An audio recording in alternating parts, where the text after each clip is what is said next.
artinya non fisik dari elemen semesta yang ukurannya besar, air, angin, api, tanah, ini kan elemen besar mas. Iya. Kalau kesatuan dari kesatuannya gitu loh mas. Kalau jiwa, manusia kan jiwa. Ji diambil dari siji, siji ini artinya satu, artinya kecil. Wa itu adalah nyawa. Kan gitu. Kuncung, nah, kuncung ini kan artinya kan simbolnya putih, yang kesucian, tujuan hidup itu seperti itu. Mulai diarani di sini adalah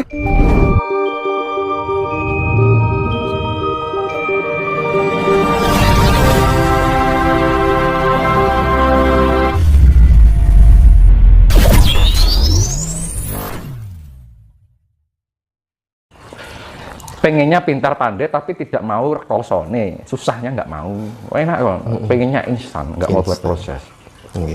Dan saya kembalikan ke cahaya itu tadi.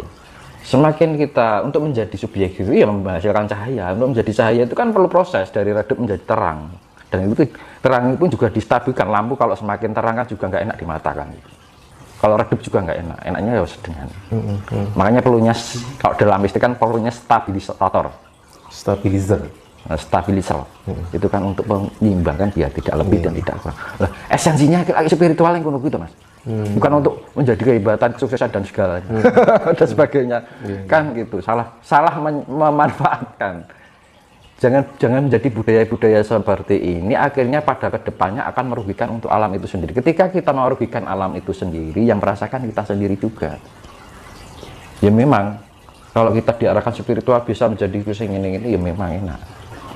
Kita akan menemukan segala apa yang kita inginkan secara pagawi, physically, tapi secara isi. Wong sing digulai kan ora wadah, sing penting kan ora wadah isine. Ketika orang bisa memperbaiki isinya, otomatis wadahnya akan terawat. Tapi kalau orang mempercantik wadahnya, belum tentu isinya bagus. Sak gebiaring moto nek wong Jawa ngaran. Mulai darani ilmu ki aja golek mung ilmu kulit kan. Ya kan? Wah, kesadaran-kesadaran seperti itu yang harus dikembalikan. Mesake kan. Ketika gini, saya melihat selama hidupnya dari kecil sampai dewasa itu selalu dicukupi dengan kebutuhan hidupnya dan materinya. Itu malah kasihan, Mas. Iya. Tapi ketika ada orang mendapat benturan dan dia memproses diri untuk memahami apa jadi perjalanannya, itu aku malah senang. Berarti orang itu akan menjadi titah yang sejati. Ya, gitu. Emang Jawa kan ngono. Makanya orang dahulu kalau menggapai ilmu harus ngelemboro, ya kan? Mengembara. Padahal kan enak tau hidup di rumah itu kan. Malah mengembara untuk menggapai ilmu. Malah digawe rekoso kan. Zaman dahulu kayak gitu. Tidak membawa apapun, hanya membawa pakaian. Mandi di sungai. Zaman sekarang penak. Makanya keilmuan dulu dengan sekarang nggak bisa disamakan dengan ilmu orang dahulu. Mau saiki kehilangan HP bingung. Orangnya kalau HP sedino wis rasane kaya digebuki maling kan. Ngalah-ngalah nek kehilangan bojo, Mas. Nah, makanya itu. Iya. Duit garis 10.000 wis bingung. Waduh piye yang. Wong dhisik ya cong tenan nglakoni ilmu. Orang gudeg ora masalah, mati urip Gusti kan ngono dhisik. Nggih. Nah, saiki yo apa ya? Ya gimana ya, bukan aku untuk menilai ya. Zaman sekarang itu orang sudah merasa sombong ketika sudah bangga dengan apa yang dia bisa, dia mampu. Padahal keilmuannya itu dibandingkan dengan lu itu diguyu kucing. Diguyu yang dhisik. Gampangane ngono lho. Seperti sithik. Yang iki dhisik lakune kaya ngono lho. Mosok ya ora isin karo mbah dhewe kan ngono. Nah, jangan kita menyombongkan diri. Ketika kita menyombongkan, bersombong atas apa yang kita mampu, kita akan memalukan diri kita sendiri. Bagi orang yang mengerti. Kan? Makanya saya kembalikan, yaitu tadi subjektifnya itu kan yang namanya cahaya, yaitu sifatnya lebih ke kasatrian. Pengenalan jati diri itu baru proses dasar. Yang meningkat lagi predikatif yaitu kebrahmanan, memberikan kemanfaatan bagi baik dari diri kita secara mikro atau makrokosmos. Makrokosmos itu ya semuanya lingkup kehidupan, ini ekologi kehidupan. Ya kan? Tidak merugikan, yang sifatnya hamamayu, Itu mempercantik kehidupan ini. Nah, kalau sudah mencapai predikatif, naik ke level lagi yang namanya objektif, ya kan? Itu tujuan paling yang menjadi tujuan yang penting. Jadi manusia itu mulai diarani ana menungso awatak apa dewa wujud menungso lah kuwi. Jadilah orang seperti itu. Jangan gitu gampangannya. Dewa pangawak manungso nek wong Jawa ngarani gitu. Ya kita baru manusia tapi kita sudah menjadi bagian dari dewa. Apa toh dewa itu? Dewa. Ya kan? D ini gede. Laki nyawa. Ya kan? Artinya non fisik dari elemen semesta yang ukurannya besar. Air, angin, api, tanah. Ini kan elemen besar, Mas. Yeah. Kalau kesatuan dari kesatuannya gitu loh, Mas. Kalau jiwa, manusia kan jiwa. Ji diambil dari siji. Siji ini artinya satu, artinya kecil. Wah itu adalah nyawa. Satu nyawa. Kalau dewa itu gede, nyawa gede itu besar, nyawa itu mikro dan makro berarti ya. Nah, fisik dan non fisik. Jadi dewa itu non fisiknya dari elemen besar.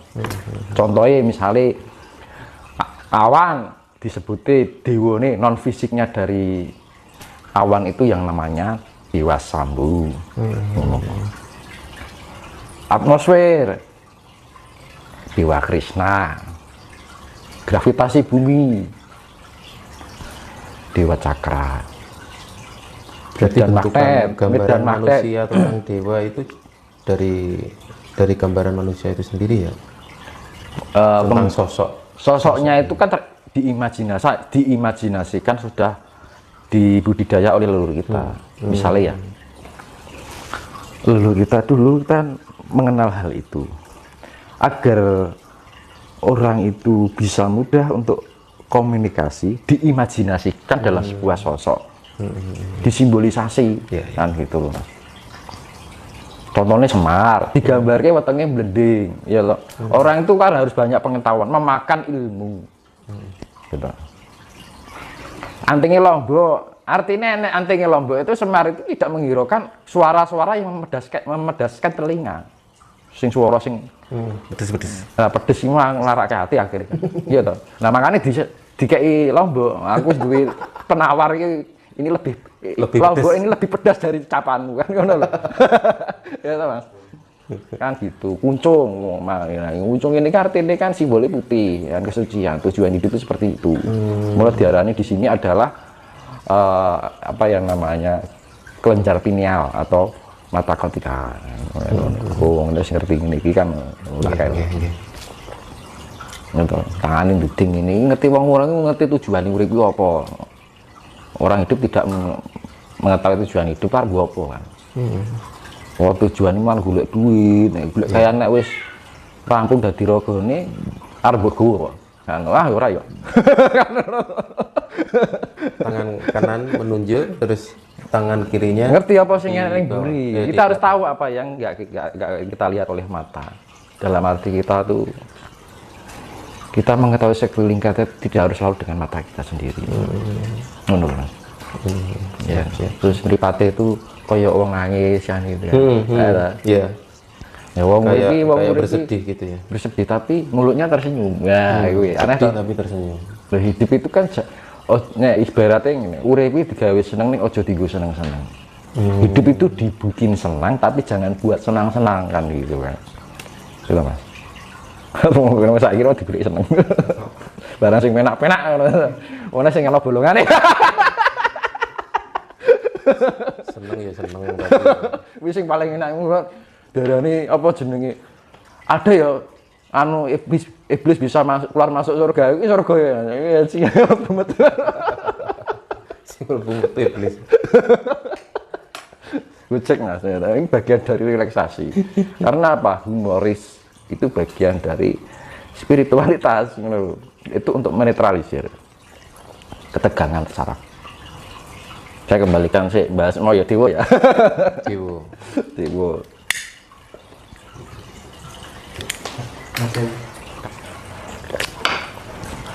Ya, saya kembalikan pengertian dewa.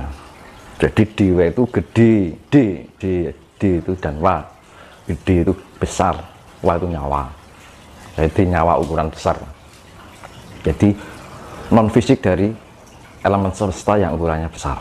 Karena setiap unsur fisik dari elemen itu pasti ada non fisiknya. Ya. Nah itu kenapa bisa terjadi nanti saya jelaskan.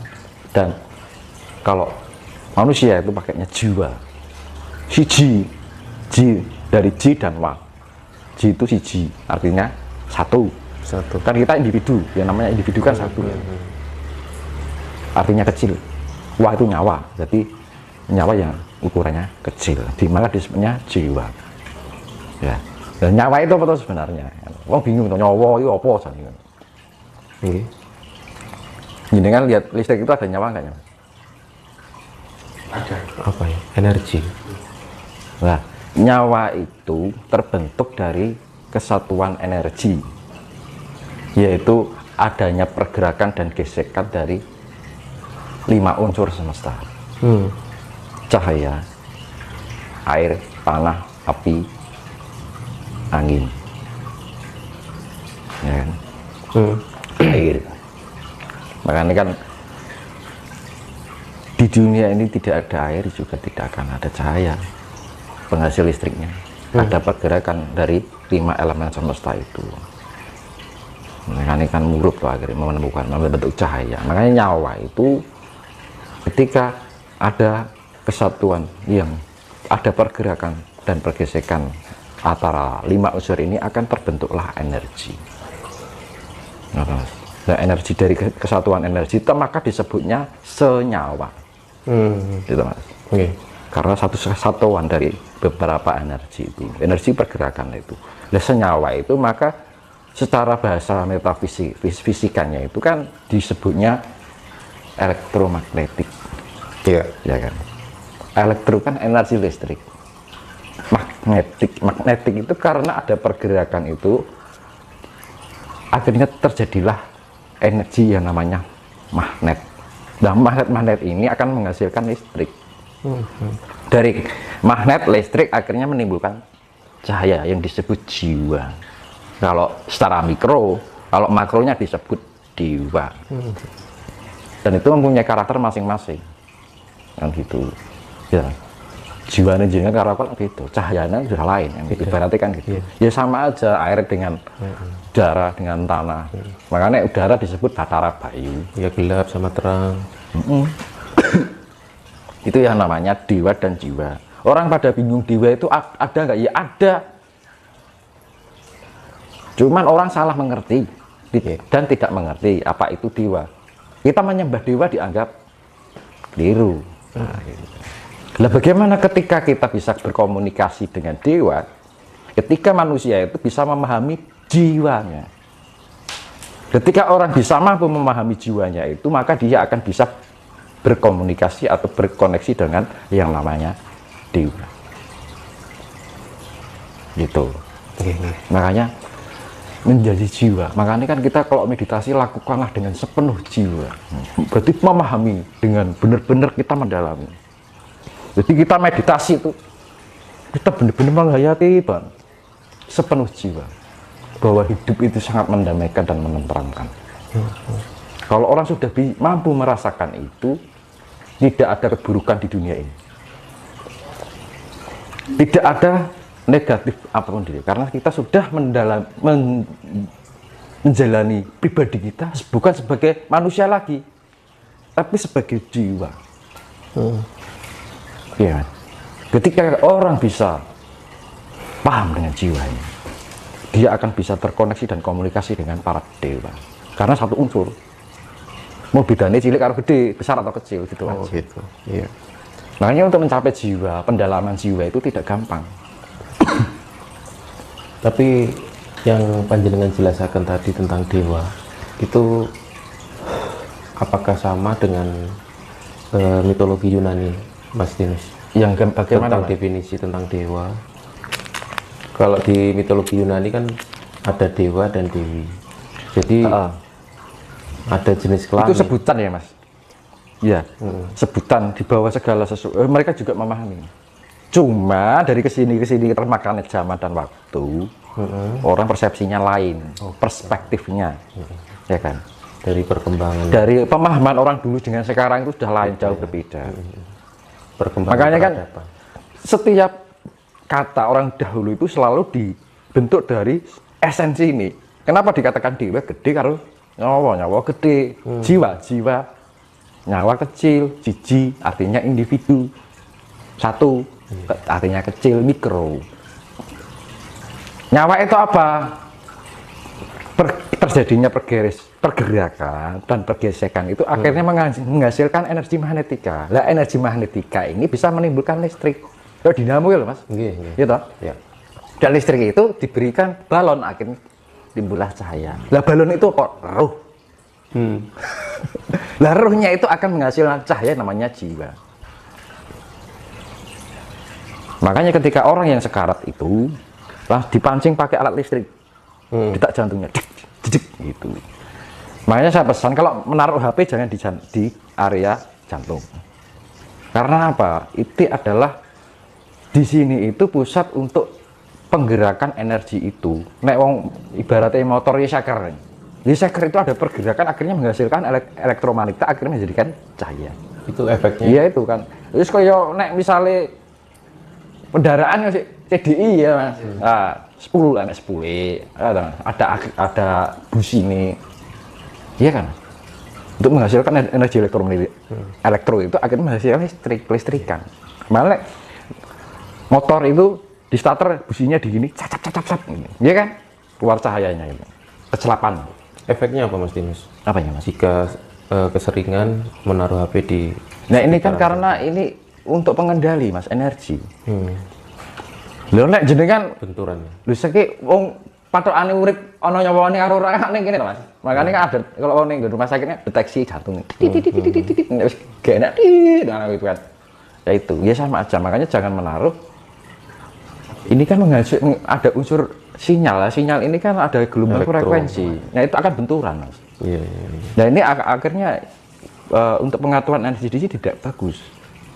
Itu mempengaruhi kelemahan energi kita. Akhirnya menghasilkan kelemahan-kelemahan itu, dan kelemahan itu akan menurunkan kemanfaatan tubuh. Iya. Terganggu ya. Nah apa ya, pergerakan dari 4 unsur alam dan 5 unsur itu dalam diri kita akan terganggu. Konsleting nek dirani. Iya. Terjadinya konsleting tanpa kita sadari.